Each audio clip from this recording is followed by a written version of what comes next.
Polls show that Americans' values are shifting generationally. President Trump revs up the trade war with China, and Joe Biden still isn't sure where he is. I'm Ben Shapiro. This is The Ben Shapiro Show.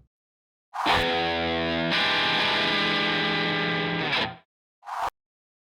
have a lot to get to today, and we'll get to all of it. Hope you had a wonderful weekend. But first, have you noticed that the economy seems to be sort of up and down? Have you noticed that the stock market is up and down? People seem to be uncertain about the future. Well, now might be a pretty good time for you to diversify, considering that Germany is about to enter recession, if it has not already done so. China is slowing down. That's going to have ramifications for the rest of the global economy, even if the fundamentals in the United States are solid. This is one of the reasons why you should be pursuing gold as part of your portfolio. Precious metals should be a part of your portfolio. I mean, the whole portfolio, but at least part. Diversification means insulating yourself against the vicissitudes of the market. It means that the government can't just inflate you out of your savings. It's a hedge against inflation, a hedge against uncertainty. The company I trust with precious metal purchases is Birch Gold Group. Look back historically. When the bottom falls out of everything else, gold does tend to safeguard savings, which is why the prices have been rising with the uncertainty. Birch Gold Group has thousands of satisfied customers, countless five-star reviews, and A-plus rating with the Better Business Bureau. Contact Birch Gold Group right now. Get a free information kit on physical precious metals. See if diversifying into gold and silver makes sense for you. This comprehensive 16-page kit reveals how gold and silver can protect your savings. To get that no-cost, no-obligation kit, text BEN to 474747. Again, that is Ben, my name, to 474747 and get in touch with my friends over at Birch Gold Group and find out what you can do to safeguard your savings. Okay, so we have a lot to get to today. We'll get to President Trump and the trade war with China, whether it is justified or unjustified, in just a few minutes. First, however, there's a poll that is making an awful lot of waves. There's a poll from the Wall Street Journal and NBC News. And what it shows is that Americans' views about politics and life generally are changing pretty radically. And that is not a particular surprise. Generation Z, millennials, these are kids who have grown up in a morally relativistic universe in which they are told that the only value is acceptance and tolerance, except for acceptance and tolerance of those who think differently. Those people need to be ostracized. Those people need to be outed. Those people need to be shamed. Everything else is good to go. Not only that, these are kids who have been taught that in the two-sided sort of war over America's narrative, one side that says America was founded in eternal truth and goodness and was taken away from by the fact that it was concurrently founded at a time in which slavery was reprehensibly present on the American continent and was part of the founding bargain. That when all of this happened, that the good side of America is the side that is worth focusing on, because the story of America is a story of us perfecting our own fulfillment of eternal values, right? That's a story that was told by everybody from Abraham Lincoln to Frederick Douglass to Martin Luther King Jr. Then there's the other side of the American story, and that side is America was rooted, as the 1619 Project says, in racism and sexism and bigotry and homophobia. All of our institutions are suffused by it. All of our institutions are replete with it, and thus these are inextricably intertwined, and the institutions have to be torn down. These are the two visions of American history. Well, if you're a millennial, or if you're a Gen Zer, the chances are that you have heard more from your public schooling and from the media world about the second narrative than you have about the first narrative. The first narrative is considered parochial and insular. That first narrative is considered brazen and wrong. It's the second narrative that shows your humility. See, the hilarious thing about the second narrative is that supposedly it shows your humility as an American, when in reality it shows your arrogance as a modern person. Because, yes, it is more humble to talk about America's flaws in the context of America's history. But it is also a lot more arrogant for you to sit around saying that you're so much better than people who lived 200 years ago, as though you would be implementing your values today, 200 years ago, were you only living then. The fact is, you wouldn't be. You would have grown up in an entirely different circumstance. But we live in a generation that believes that the world began spinning with their birth, and this has really been true since the baby boomers, who may have wrecked the country and then won't leave us alone, as it turns out. The baby boomers spend an awful lot of time talking about how they transformed the world. They seem not to recognize how they ripped away a lot of fundamental values that undergirded the American bargain in the first place. Okay, so anyway, here are the results of the new poll. It's a new poll conducted by the Wall Street Journal and NBC News. Nearly 80% of people aged 55 to 91 said being patriotic is important to them. Only 42% of millennials and Gen Zers, those aged 18 to 38, that's my age group, said the same. That's a shocking drop-off. So about half the number of millennials and Gen Zers, as the number of people who are baby boomers and above, think that being patriotic is important. That's not even talking about nationalism, right? There's this rich debate on the right about the differences between patriotism and nationalism. Is America a country founded on a creed, or is America a country founded on a culture and ties of blood and ties of history? And what exactly makes America America? That's a rich and interesting debate. On the one side, you have people like David French. On the other side, you have people like Rich Lowry over at National Review. You have Yoram Hazony on the nationalistic side, and you have Jonah Goldberg on the patriotic side. And there's agreement and disagreement among them. That's an interesting and important debate philosophically. But all of them would agree that patriotism is important. And even Democrats used to agree that patriotism was important, that an inherent pride in country was an important thing because America is a uniquely wonderful place that has brought about uniquely wonderful things, namely freedom and prosperity to billions the globe over. That's an incredible thing. America is the freest, most prosperous country in the history of the world, most powerful country in the history of the world. It ain't close, by the way. I mean, America is so much more powerful than the British Empire or the Roman Empire, it would boggle the mind. And that's not just because of technological advances, that's because of the power of the American economy, which is embedded in all of the other economies globally. As America rises, the rest of the world rises. As America sinks, the rest of the world sinks. Being patriotic is an important part of being American because there is a lot of us to be proud of. But the millennials and Gen Zers have been taught that they can actually feel better about themselves by disdaining patriotism. See, they're not American citizens, they're world citizens, they're global citizens. There's only one problem with that. There's really no such thing as a global value. There really is not. Unless you're talking about religious values, which, as it turns out, millennials and Gen Zers also reject. So what kind of global values are you talking about that you hold in common with the government of China or with the government of Iran? What kind of global values are you talking about that subsume American values under the rubric? What exactly are you talking about?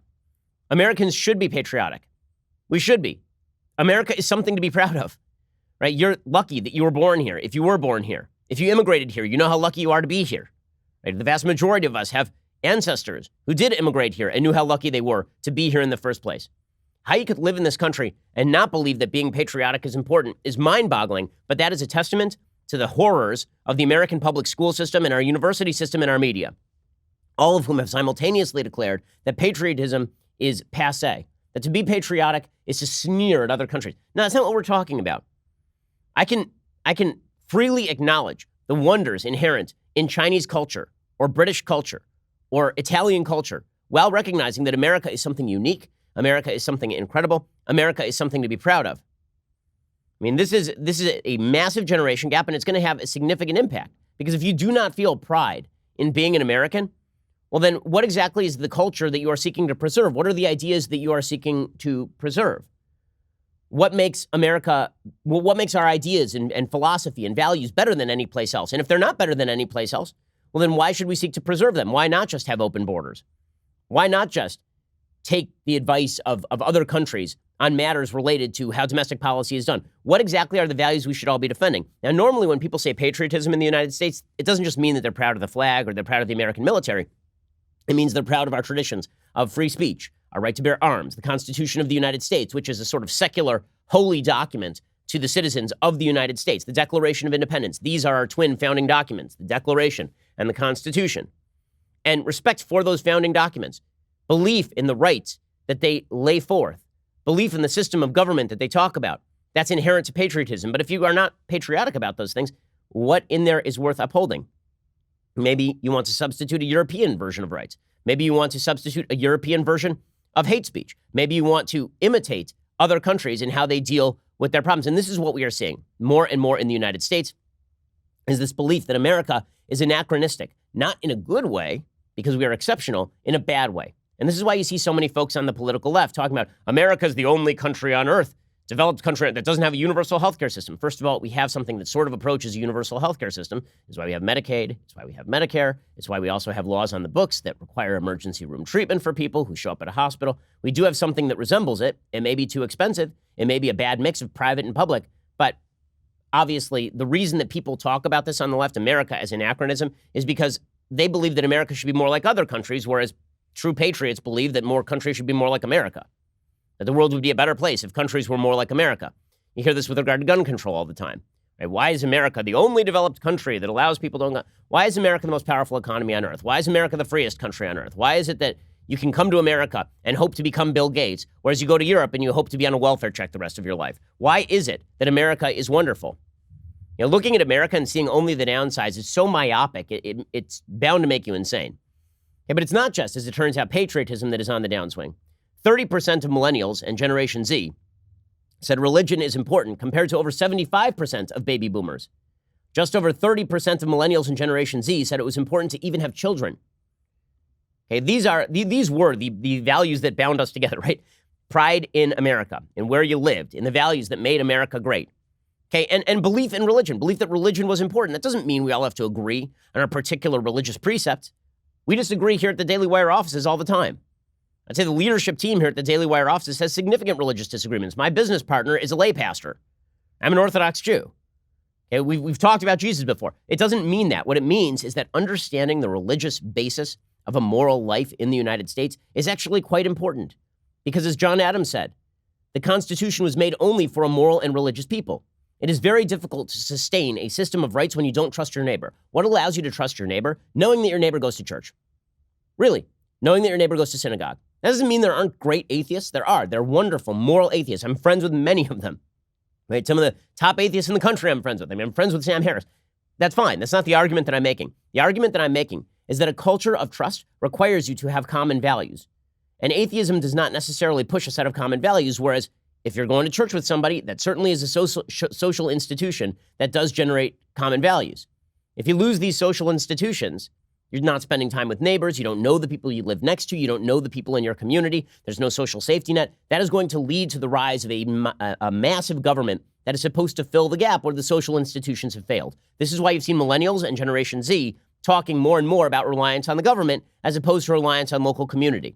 And very often when you talk to younger people and you say, your community will help pick you up, they look at you cross-eyed. They say, what community? And they're not wrong. As religion has decreased in the United States, there's a greater call for the involvement of the collective. That collective used to be present in places like churches and synagogues. It is no longer present, particularly among young people who have disdained religion because they feel that it's too restrictive with regard to their lives. And then they've created their own new religion, and that religion is leftism. A religion that has sinners but no saints. A religion that has no forgiveness.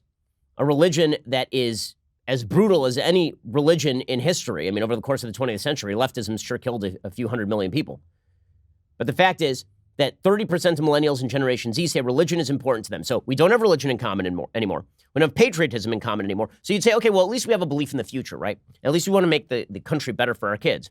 Except that this poll shows only 30% of millennials and Generation Z say it's even important to have children.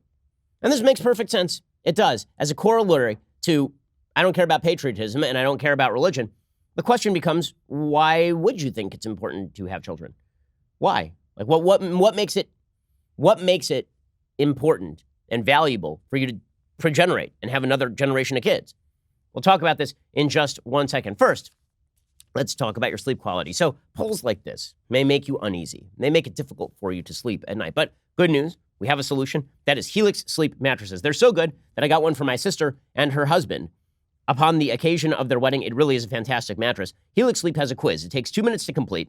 It matches your body type and sleep preferences to the perfect mattress for you. No matter how you sleep, on your side, on your back, hot sleeper, whatever it is, Helix can make what your body needs. Just go to helixsleep.com/Ben. Take their 2-minute sleep quiz. They will match you to a customized mattress that will give you the best sleep of your life. When I'm on the road, I really do not sleep well, specifically because I miss my Helix Sleep mattress. When I come home, I'm so relieved because I know that the mattress is going to be tailored to me, as it was. My wife and I took the 2-minute sleep quiz. The mattress arrived in the mail. You simply unpack it, it inflates in front of you. You pop it on the bed frame. You are good to go. Right now, Helix is offering up to $125 off all mattress orders for our listeners. And guess what? You can try it out for 100 nights risk-free. They'll even pick it up for you if you don't love it.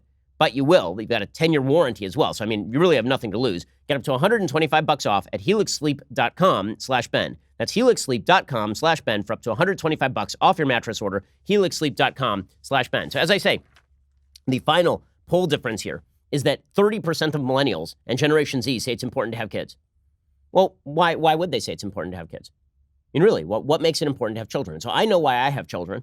I have children not because it is, quote unquote, enriching to me, although I think it has changed my life in massive, incredible ways. As I say repeatedly, I think that having children makes you a better person because the more responsibility you take on in life, the better a person you become. As I've said 1,000 times on this show, having children also broadens your vision of the world.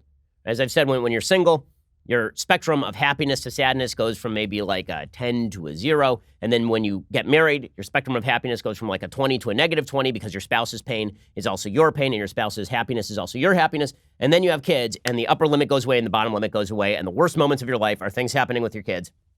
And the best moments of your life are also things happening with your kids. All of that is a good self-interested case for having children. But let's be real about this. Having kids is tough. Accepting more responsibility is tough. Okay, they cost a lot of money. They're a pain in the butt. It takes 18 years to raise them, and then they may still be, they may be horrible. You have no control over them after they hit 18. Right? Having kids is a burden, which is why religion suggested that it was that you must, as a matter of morality, progenerate and have more kids. Right? It was a matter of morality. You were put on earth to have more kids and to raise them properly. This is one of your missions on the planet. This is also bound up in the patriotic mission of having good kids who are going to enact American morality and guarantee a future for the greatest country in the history of the world and the philosophy of that country. If you don't have any higher values, in other words, there really is not a lot of reason to have kids. In fact, what polls show is that a lot of couples who don't have kids are pretty happy. Why? Well, because, hell, I mean, I can understand why. I've had kids, I've not had kids. I understand. It would be fun to go out with my wife every night. It would be great not to have to spend hundreds of thousands of dollars on children. I get it. When you live, it used to be that people, and it still is, people in poorer countries have lots of kids. Why? Because those kids are units of labor. Right? It's not really a religious thing. It's you need somebody to work the farm and take care of you when you get old. In the United States, well, you got a fake Social Security program to take care of you when you get old. And kids don't take care of you anyway. They're lazy. They're up in their room playing video games that you bought for them until they can leave the house and then make fun of you. Right? So why would you? In a hedonistic society, why have kids? Okay, so you've taken away commonality of values when it comes to country. You've taken away commonality of values when it comes to God and a common vision. And you've taken away commonality of values when it comes to guarantees of the future. Because if nobody's having babies, then what exactly are we waiting for? Just blow out the debt right now. And you don't have to worry about the next generation. They're not going to exist anyway. Sure, the entire house of cards is going to cave in on itself. And hell, maybe the solution is that you bring in lots and lots of new immigrants. And you don't really worry whether they share your values. Because after all, patriotism doesn't matter. And they come in. And then they are going to work hard. I mean, first of all, there is something deeply cynical about suggesting that immigrants are supposed to come in and pay the bills for you, right? I mean, that's really messed up on a moral level. Well, I want some new immigrant who's seeking a freer life to come pay my Social Security.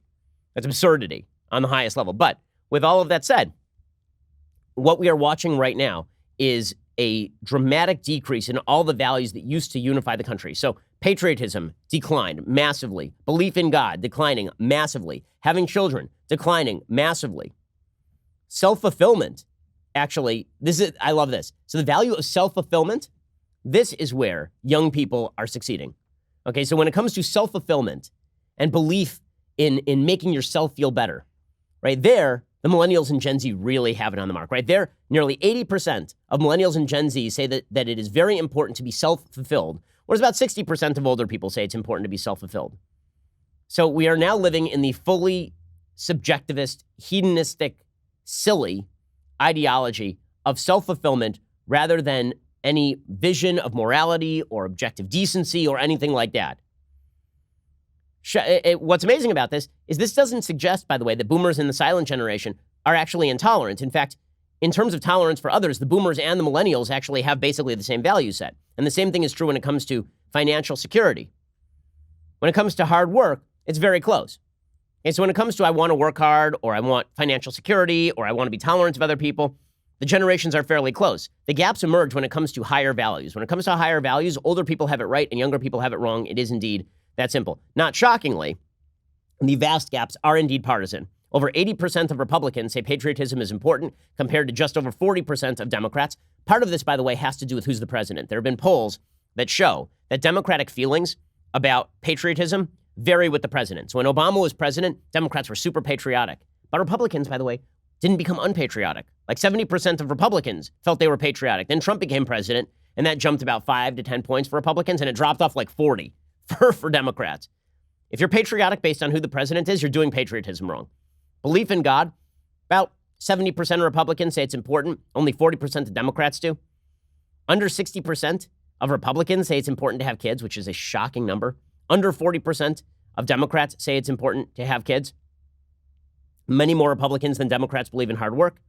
When it comes to tolerance for others, About 70% of Republicans say that that is a high value as opposed to nearly 100% of Democrats, because obviously these are the values of difference. And self-fulfillment, Democrats outrank Republicans there as well. So the emerging generation just does not have the same values. Well, what does this say about our politics? It says our politics are about to get a lot uglier.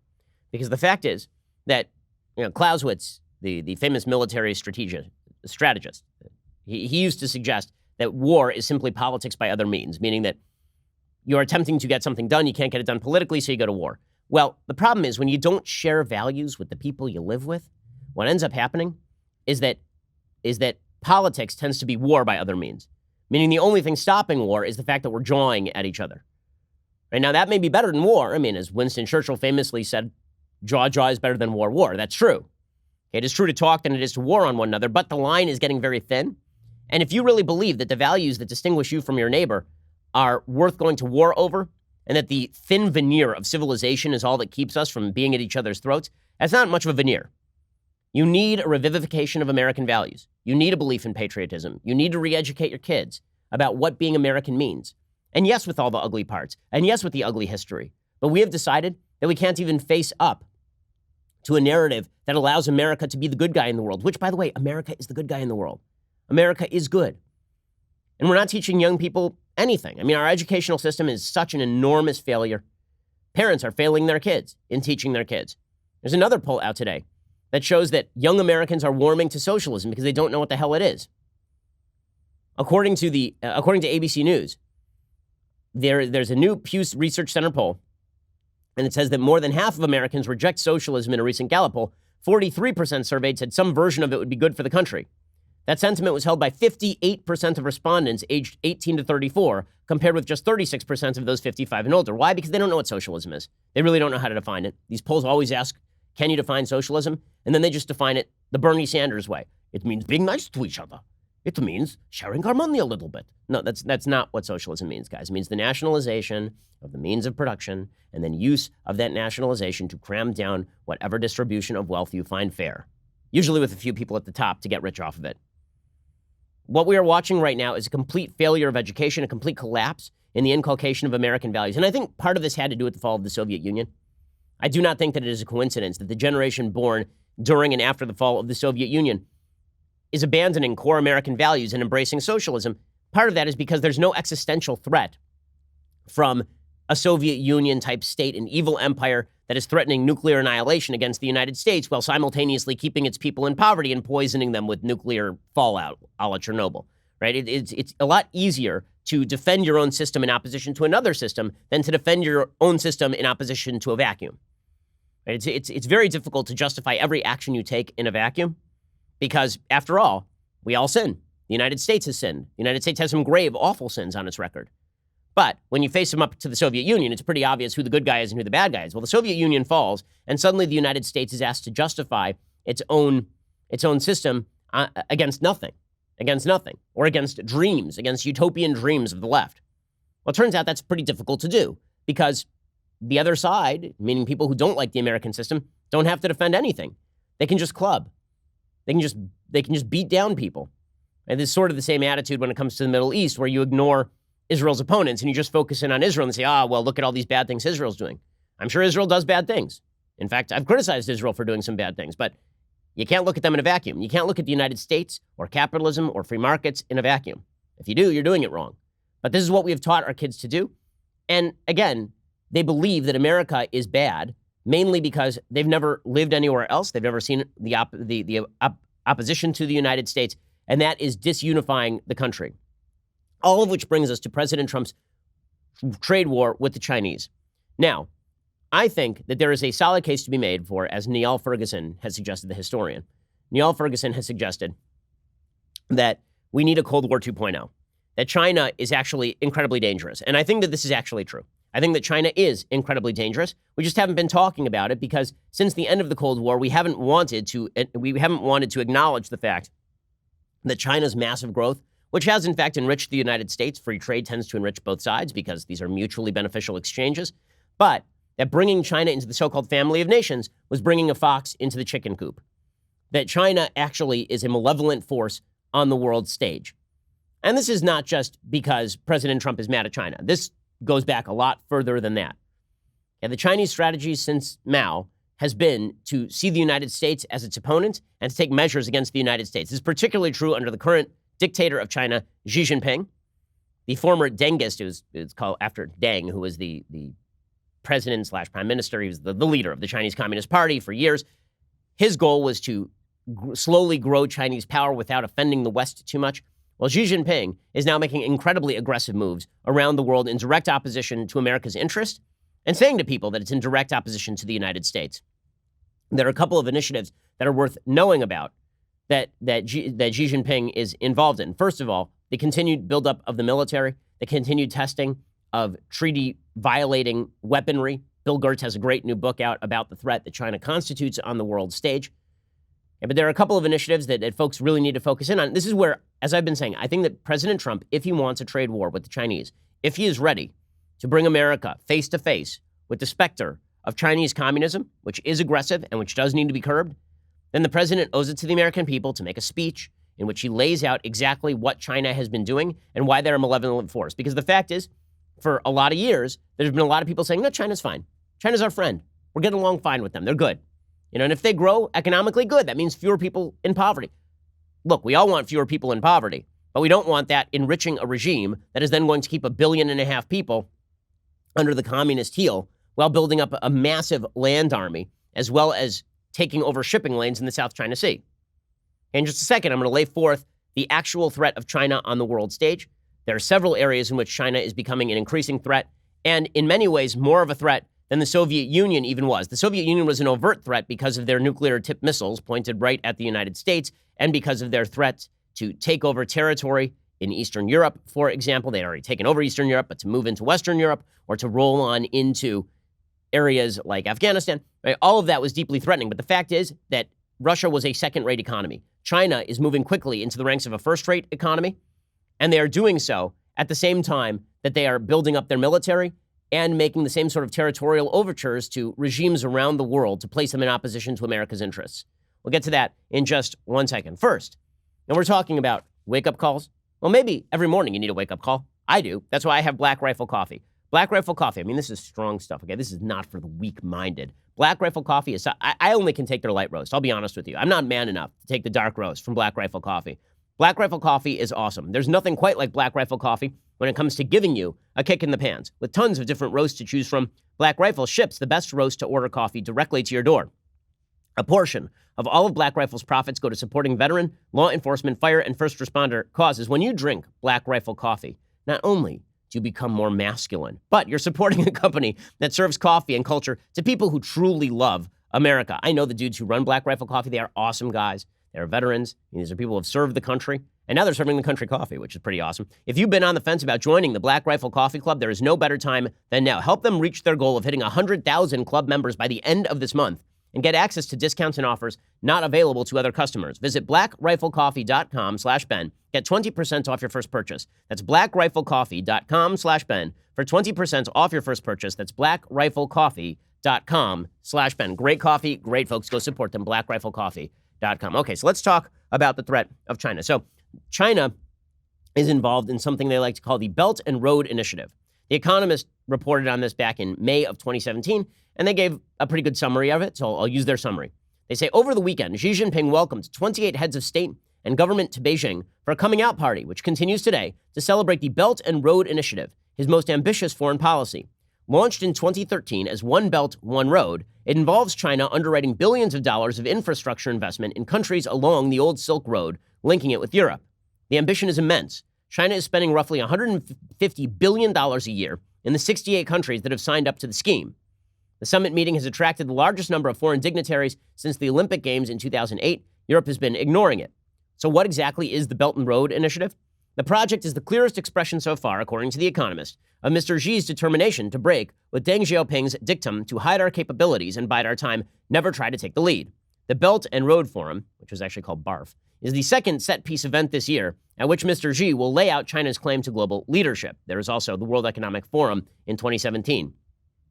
The ultimate aim here is to make Eurasia, dominated by China, an economic and trading area to rival the transatlantic one, dominated by the United States. This is one of the reasons why President Obama, for all the crap he took for it, was actually not doing the wrong thing with the Trans-Pacific Partnership. There are holes in the Trans-Pacific Partnership. There are problems with the deal. That deal needed to be opened up so that we could actually take a look at it. But the idea of creating a trading bloc to shut out China was actually quite a good one. Behind this broad strategic imperative lie a plethora of secondary motivations. And it is the number and variety of these, says The Economist, that prompts skepticism about the coherence and practicality of the project. By investing in infrastructure, Xi hopes to find a more profitable home for China's vast foreign exchange reserves, most of which are in low interest-bearing American government securities. But that's not really what this is about. It ain't about China making money.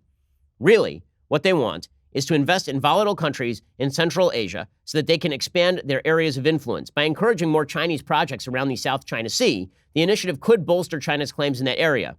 When Belt and Road, Belt refers to the actual roads, the road refers to sea lanes. Okay, the sea lanes are what China wants to take control of. So this may not be a smart investment on a monetary level, but this is obviously a foreign policy initiative that the Chinese are trying to use on foreign countries. They're offering them all sorts of sweetheart deals in order so that they can help control their economy and control their foreign policy future and direct it against the United States. It's not merely that. China is also pursuing its own 5G strategy. So the United States has a decentralized approach to 5G. The United States has basically allowed private companies to take the lead.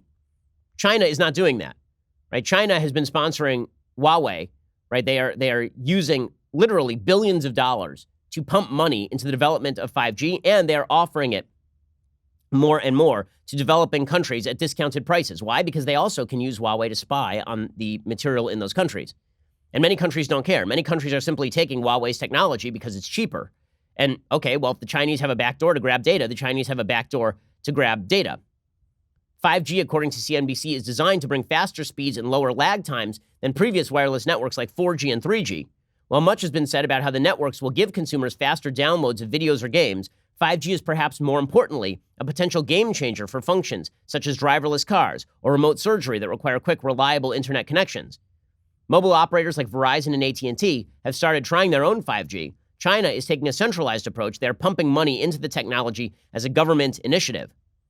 U.S. officials say that Chinese companies like Huawei should not be allowed to build out the critical infrastructure, such as radio networking equipment and software, that would enable 5G. They warn that Huawei equipment could create a backdoor for the Chinese government to spy on American networks. Intelligence experts have been skeptical about Huawei's assurances that they aren't a security risk, and you've seen the Trump administration crack down on Huawei specifically because of all of this. China has the ability and the desire to weaponize technologies like 5G. Not only that, once they have their own 5G network, and all of America's ISPs are expected to operate off of Huawei's 5G network, well, then it's going to be very easy to control information that is going into and out of countries. Like Google is, as Peter Thiel has pointed out, Google is already cutting deals with the Chinese to restrict the flow of information into China if they hope to operate in country. Well, what happens when China expands its 5G across Africa, into Latin America, across Asia, and suddenly information cannot penetrate there? When it comes to information warfare, 5G is actually extraordinarily important. So if President Trump wants to talk about infrastructure building, then what we actually should be talking about, if we want a moon project, we should be developing an American 5G network that is cheaper, faster, and more reliable than the Chinese network. And then we should make that technology available to American private companies. Okay? China is, in fact, dangerous. They're stealing, by some estimates, up to $500 or $600 billion of American intellectual property every single year. So yes, China is a threat. Okay, all that lies as the background to what President Trump is doing with China. And they are an ideological threat. You have to understand that China is a communist country. China is a country that wishes to see a centralized government dominate every aspect of life. China has rolled out in country a system of social ranking that allows people to be barred from certain professions. It allows people to be treated in a certain way because the government gathers information about you and then ranks you as a citizen. If that sounds creepy and Big Brother, that's because it is creepy and Big Brother. Okay, China has 1 million people in gulags basically right now for the crime of being Muslim. For all the talk about America and the West being Islamophobic, nobody seems to talk about the Uyghurs in China, if that's how it's pronounced, who are being held, 1 million of them, in internment camps because of their religion. China is an ideological opponent. So when I said earlier that America needs an ideological opponent to contrast, China would be it. Now would be a pretty good time for President Trump to lay that out. I'll talk a little bit more about that in just a second. But first, there are a lot of types of car on the roads, and that means it's very difficult to find all of the car parts that you actually need for your car when you just go to a local auto parts store. Instead, what you need is a thing called the interwebs. And on the interwebs, there's a thing called rockauto.com. Rockauto.com is awesome. Why? Well, first of all, they'll make it easier for you to find the exact part that you need. Second, they'll bring it to you at a price that is going to be the best on the market. RockAuto.com is a family business serving auto parts customers online for 20 years. Go to rockauto.com to shop for auto and body parts from hundreds of manufacturers. They've got everything from engine control modules and brake parts to tail lamps, motor oil, even new carpet. Whether it's for your classic or daily driver, get everything you need in a few easy clicks delivered directly to your door. The rockauto.com catalog is super easy to navigate. Quickly see all the parts available for your vehicle and filter by brands, specifications, and prices. Best of all, prices at rockauto.com are always reliably low, and the same for professionals and do-it-yourselfers. They've got amazing selection, reliably low prices, all the parts your car will ever need. So why in the world would you go to a physical location for auto parts when you can go to rockauto.com? Head on over to rockauto.com right now. See all the parts available for your car or truck. Write Shapiro in their How Did You Hear About Us box so they know we sent you. Again, that's rockauto.com. Go check them out and write Shapiro in that How Did You Hear About Us box so they know that we sent you. Now, we'll get to more about China and the burgeoning trade war in just a second. First, got to remind you, you need to tune in tomorrow, 7 p.m. Eastern, 4 p.m. Pacific, for our latest episode of The Conversation. Our host, Michael Knowles, I know, I can't believe he's still working here, will be answering your questions live on air, so make them good. The episode is free to watch on Facebook and YouTube, but only subscribers can ask the questions. So go subscribe to Daily Wire, get your questions answered by Michael tomorrow, Tuesday, August 27th, 7 p.m. Eastern, 4 p.m. Pacific, and join the conversation. Also, the Daily Wire has turned 4 years old, so thank you guys. As a thank you to our fans, we are giving away 1 month of our premium monthly subscription to anyone who uses this code, BIRTHDAY, because it's our boo day, man. For all of August, as we celebrate this milestone, we are giving away a free first month for new premium monthly subscribers. Again, just use the code BIRTHDAY. Time is quickly running out, so come on over and join the fun. Again, use that promo code BIRTHDAY, and that means that you will get a special deal. And you should join us also because, let's face it, the left sucks. Many of them are trying to destroy this show, trying to destroy all of our other Daily Wire shows.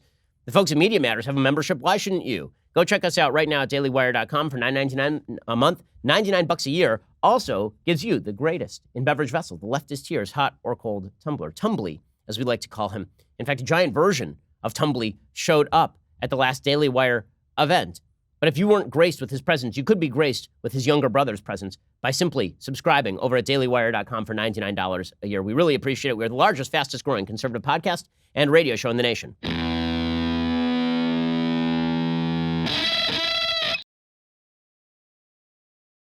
So as I say, China is in fact a real geopolitical rival to the United States. They're trying to run roughshod over Hong Kong, and they're trying to run roughshod over Taiwan. They've already run roughshod over Tibet. They're trying currently to run roughshod over India. Okay, they are a dangerous, powerful force in the world. They have a long-term vision. They don't care if their own citizens have to suffer. Okay, this all would be a pretty good predicate for the United States taking some pretty harsh action against the Chinese. Now, President Trump has taken this dual tactic. One tactic is to suggest to the American people that tariffs on China benefit the American economy. False. And the other has been to suggest that China is a real threat to the globe on a security level. True. Now, really, what he should be doing is if he's going to call for Americans to make a sacrifice, he should be making a speech laying out all the stuff I just explained to you, laying out China's philosophy, laying out the government's philosophy, what they're trying to do, why Xi just decided that he would make himself dictator for life, what his actual vision for the world is, and that vision includes a centralized Chinese-dominated government sphere that ranges all the way from China and across Asia, even down to Africa and Latin America, where they're trying to push into the 5G network area. They're trying to use their Belt and Road Initiative all across the world.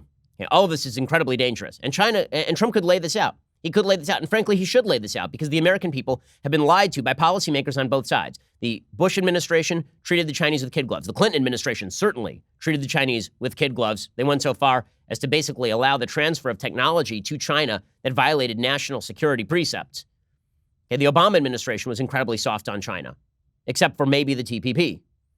Well, Trump has not been soft on China, but he's not been clear about why he's not being soft on China. Instead, he has suggested that China is screwing us on trade, which in some ways they are. I mean, they've cheated on trade, but that free trade is really the problem and that there's not going to be any blowback economically if we are to cut off the Chinese at the knees. That obviously is untrue.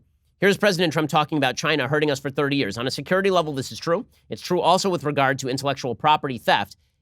It may be true with regard to subsidies, although when another country subsidizes a particular business, sometimes that's actually good for the United States' economy. Nonetheless, the real case against China is a security case. It is not an economic case. Here's Trump making the economic case, however. We're having a little spat with China, and we'll win it. China's been hurting our country for 30 years with the money they've been taking out. Other presidents should have done something about it, and they should have done it a long time ago. I'm doing it, and I have no choice, because we're not going to lose close to $1 trillion a year to China. And China understands that. We have helped rebuild China like nobody else, and they've done a great job. And I don't blame China. I blame our presidents, our representatives, past administrations for allowing that to happen. It's a disgrace. Okay, what Trump says there is 100% true. Okay, the fact is that the United States treated China with kid gloves because they were trying to separate off China from the Soviet Union. This is why Nixon opened China back in the 1970s. And since then, the Russians have gone down. The USSR has gone down the tubes.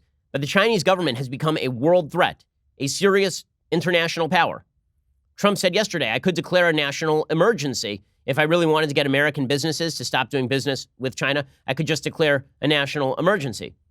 I mean, he could. That would not be the best way to do it.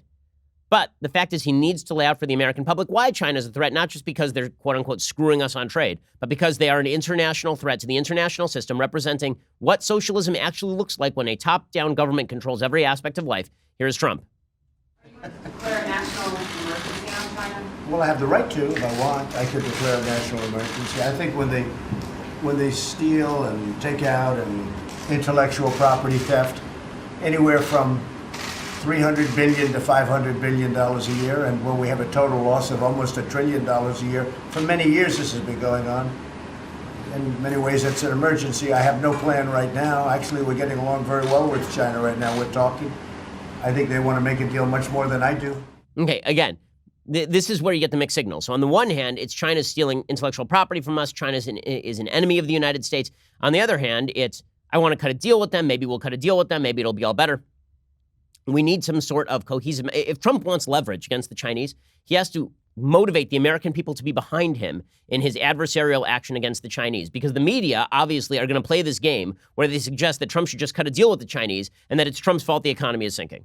Okay, that's what's going on right now, because there is a third player in U.S. versus China, and that is public perception, American public perception. Xi does not have to worry about that. Xi can simply kill anybody he doesn't like, right? I mean, he's a communist dictator. He can at least imprison them or ruin their lives. Yeah, but Trump has to worry about public opinion. So if you want to negotiate with the Chinese and you want to present a strong face to the Chinese, you have to make the American people aware of what it is the Chinese are doing. And it can't simply be offhanded remarks about intellectual property theft. That's too much for people, or too little, rather. You actually have to lay out what China's ambitions are on the world stage. Okay, President Trump, again, has been sending these mixed signals. And I think that Trump is the only president in my lifetime who's actually been taking the proper adversarial view of China, but he's not laid forth exactly why he is doing that. And that's what I'm calling on him to do. I think President Trump can make a very strong stand here against the Chinese government and explain to the American people why he is doing what he is doing. He started to do this last Friday. Right? Last Friday, he tweeted out a bunch of stuff about China. He started off by ripping into the Fed, suggesting that this is all the Fed's fault. He said the Fed did nothing. He said that he will work brilliantly with the Fed in order to make the United States economy better, et cetera, et cetera, et cetera. But then he got to his real target of ire, and that's China. He says, our country has lost stupidly trillions of dollars with China over many years. They've stolen our intellectual property at the rate of hundreds of billions of dollars a year. They want to continue. I won't let that happen. We don't need China, and frankly, would be far better off without them. The vast amounts of money made and stolen by China from the United States year after year for decades will and must stop. Our great American companies are hereby ordered to immediately start looking for an alternative to China, including bringing your companies home and making your products in the USA. I will be responding to China's tariffs this afternoon because China levied some tariffs on the United States. He says this is a great opportunity for the United States. Also, I'm ordering all carriers, including FedEx, Amazon, UPS, and the Post Office, to search for and refuse all deliveries of fentanyl from China or anywhere else. Fentanyl kills 100,000 Americans per year. President Xi said this would stop. It didn't. Our economy, because of our gains in the last 2.5 years, is much larger than that of China. We will keep it that way.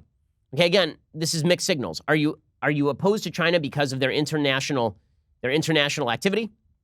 Or are you opposed to China because you have a weird view on trade that is not economically correct? Spell out, Mr. President, to the American people. Spell out to the American people why this needs to be done. Why we need this war. Why we not an overt war. Nobody wants an overt war with China. why we need to fight an economic war with China. And it can't just be they stole our intellectual property. We've got a World Trade Organization that we can sue them for that. It needs to be what their international ambitions are and why we have to stand tall against those international ambitions. And again, Trump keeps coming back to this idea that they've been cheating us on trade. Okay, cheating us on intellectual property, correct. Cheating us on trade, not so much. He says our country's been losing hundreds of billions of dollars a year to China with no end in sight. Here's the thing. If you could substitute Mexico for China, it's not a good argument. Okay, the reason that we should be opposed to what the Chinese government is doing is not merely because they've stolen our intellectual property, although that's a pretty good reason. We should be opposed to what the Chinese government is doing because socialism is evil. A centralized government, nationalized government is evil. It has proved itself so over the last century and a half. But Trump is focusing on the economics of this in a sort of Peter Navarro way, and that is not economically accurate. And he's setting up, from a political perspective, he's setting up expectations he won't be able to fulfill. If he makes this all about how breaking up with China is going to benefit the American economy, no such luck. Okay, you are asking the American people to undertake a sacrifice. And during World War II, FDR was not shy about explaining to the American people the sacrifices they would have to undertake. During the Cold War, JFK was not shy about asking the American people what sacrifices they would have to undertake. And Trump should not be shy about telling the American people the threat of China and explaining the threat of China, because China is, in fact, a threat. China's a threat, and pretending that China's not a threat is a mistake. And by the way, this would be a great opportunity to explain the differences between the American system and the Chinese system. Instead, here's the way this looks like this is going to go.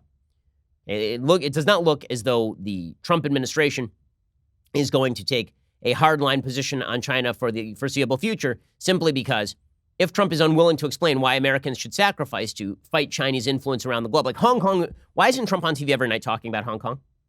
Wouldn't this be a perfect example of Chinese violation of treaties? I mean, they literally signed a treaty with the British in 97 when the British abdicated in Hong Kong, that they would not violate the human rights of the people of Hong Kong. They've proceeded to do exactly that. Okay, why wouldn't, I mean, Trump is doing a lot of the right things, but he's not talking about it, right? He's actually providing the weaponry Taiwan needs to defend itself against Chinese aggression, but then he won't talk about it. Why won't we just talk about this? Okay, if he's talking about North Korea as a world threat, he used to talk about China placing pressure on the North Koreans. Well, the fact is that if we're going to face down the Chinese, there will be sacrifices that are necessary. But I think the most likely scenario here is that the Chinese force Trump back to the table, not because Trump is likely to want to come back to the table, but because if he does not, then the economy is likely going to sink further as we approach the election. Xi knows this. And so Xi could easily tank the United States economy simply by selling the trillions of dollars in U.S. bonds the Chinese government owes on the open market. Doing so would completely undercut the demand for U.S. bonds, make it very difficult for us to sell our debt, send those interest rates back up. Okay, President Trump claimed on Monday that Chinese officials are now prepared to return to the negotiating table. This is the most likely scenario, signaling there may be a path to a potential détente in his tit-for-tat trade war with Beijing.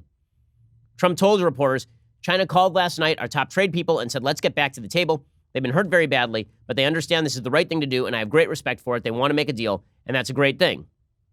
The Chinese Foreign Ministry, however, is undercutting that. The spokesperson, Geng Shuang, appeared to dispute the president's claim. He said, I haven't heard about this. Apparently, the Treasury Secretary, Steve Mnuchin, told reporters that Chinese Vice Premier Liu He had called for talks to resume when Trump pressed him for details during a bilateral meeting later in the afternoon with the Indian Prime Minister. It was not immediately clear if Mnuchin was referring to a phone call Liu made to the U.S. officials or his comments at a technology conference earlier that day. Right? Trump is taking the position that the tariffs are helping the American economy. They are not, of course, because tariffs don't generally help any economy, including the economy that levies the tariffs. Again, I think that the leverage right now, because Trump has not made the case to the American people, is on the side of the Chinese. Also because, again, Xi doesn't have to worry about his own people. If they fuss with him, then he simply imprisons them. So that means that the Chinese have the leverage, unless Trump makes the case. So, Mr. President, make the case, get out there, explain to the American people why you are doing what you are doing, and it is not just because trade wars are good and easy to win, because that is not true. But China is an imperturbable foe. They cannot be perturbed. They are a foe with a long vision. They're playing a long game. They're expanding their reach, not just in their immediate region, but in outside regions as well. They're forming alliances with America's enemies. They're forming alliances with the Iranians and with the Russians. Okay, the president has a strong case against China. It's time for him to prosecute it. Okay, time for some things I like and then some things that I hate. So, things that I like today.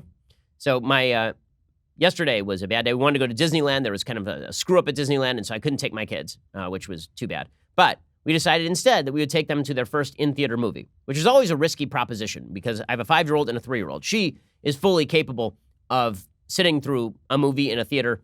My son, not so much. He's up and down. He's bouncing around. But we went and saw Toy Story 4, and it's pretty great. Okay, the Toy Story series, I have to admit, when I saw the first Toy Story, I was not a huge fan. Toy Story 2 is fantastic. Toy Story 3 is similarly fantastic. Toy Story 4 is probably not as good as 2 or 3, but it's still very, very good. Here's a little bit of the preview. Everyone, Bonnie made a friend in class. Oh, she's already making friends. No, she literally made a new friend. I want you to meet Forky. Hi. Hello. Hi. He's a sport. Yes, yeah, I know. Forky is the most important toy to Bonnie right now. We all have to make sure nothing happens to him. So one of the things that Pixar has done so well over the years, of course, is they've really placed adult messages in children's films. This movie is basically about baby boomers retiring. That really is what the movie is about. And deciding to get out there and have fun with your life and not dwell on the past. That's really what this movie is about. What's hilarious, what's interesting about the Toy Story series is it starts off as a series about children and childhood, and then it moves through adolescence, and then it moves to adulthood, and now it's moving to retirement. It sort of dealt with death last time around in Toy Story 3. The movie is entertaining. It's very good. Tony Hale, who plays Forky, is kind of fantastic. My kids loved it. And again, one of the great things about Pixar is that you can really enjoy the film as an adult, even as your kids are laughing at it while they completely miss the deeper messages of the film. So you can go check out Toy Story 4. Totally worth the watch. Okay, time for a quick thing that I hate. Alrighty, so Andrew Luck is this terrific quarterback of the Indianapolis Colts, or should I say ex-quarterback of the Indianapolis Colts. He won Comeback Player of the Year last year. He was seen as sort of the great hope to replace Peyton Manning in Indianapolis, and he was great. I mean, last year he threw for 39 touchdowns. He was excellent. Well, he decided that he was going to retire from the NFL. He is 29 years old, and he decided he was going to retire because he just keeps getting injured. He doesn't want to be battered and bruised and ruined anymore. He's sick of it. He did a post-game press conference in which he explained that the injuries he's undergone have taken too big a toll on his psyche. He said, I felt stuck, and the only way out of it is to no longer play football. It's taken my joy away from the game. People were enraged at him. How dare he? And so as he made his way off the field following a 27-17 pregame loss, fans at Lucas Oil Stadium started to boo him, and fans were very upset with him. Okay, it's his body. It's his life. Frankly, good for him. Good for him. Okay, in 7 seasons with the team, he led them to the playoffs 4 times. In the 3 years he didn't, it was because he missed games due to injury. You know, the fact that he was booed off the field, I understand as a fan being upset that the quarterback on whom your team had staked its future is leaving. But the fact is he's going to have to live with his body for the next 60 years, and you are not. And good for him. Good for him. I really have serious doubts, frankly, about the future viability of the NFL, simply because it's an inherently dangerous sport. The NFL continues to market itself as a not dangerous sport. It is clearly a dangerous sport. There's something to be said for the idea that the NFL really should have taken a different tack on all of this, which is, yes, we're a dangerous sport. Get over it. That's the tack that UFC has taken. Yeah, you're going to see people beat the crap out of each other, and it's not safe, and people are going to get hurt. And that's the way it is. But because the NFL wants to be a youth sport and a mainstream sport and not sort of an underground violent sport, because of that, they've moved into this weird area where they proclaim that they are safe while they are not, in fact, safe. Well, the retirement of Andrew Luck is going to be another blow to that sort of press for the NFL. But frankly, good for Andrew Luck. I hope he lives a happier, healthier life because he's made this decision. He doesn't owe anything to the fans. He is a man doing a job. And if he decides to no longer do the job, that is not his obligation. And if fans don't like it, well, frankly, they can stick it because they're not the ones who are going to have to live with concussions and broken ankles and inability to walk around without pain the next morning. I say that as a big sports fan. Alrighty, we'll be back here later today with a couple more additional hours of content. I'm Ben Shapiro. This is The Ben Shapiro Show.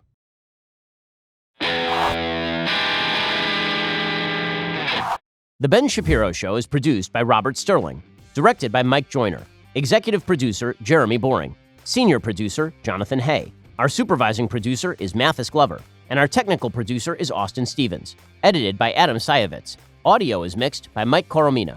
Hair and makeup is by Jesua Olvera. Production assistant Nick Sheehan. The Ben Shapiro Show is a Daily Wire production. Copyright Daily Wire 2019. If you want to delve the depths of leftist madness, head on over to The Michael Knowles Show, where we examine what's really going on beneath the surface of our politics and bask in the simple joys of being right.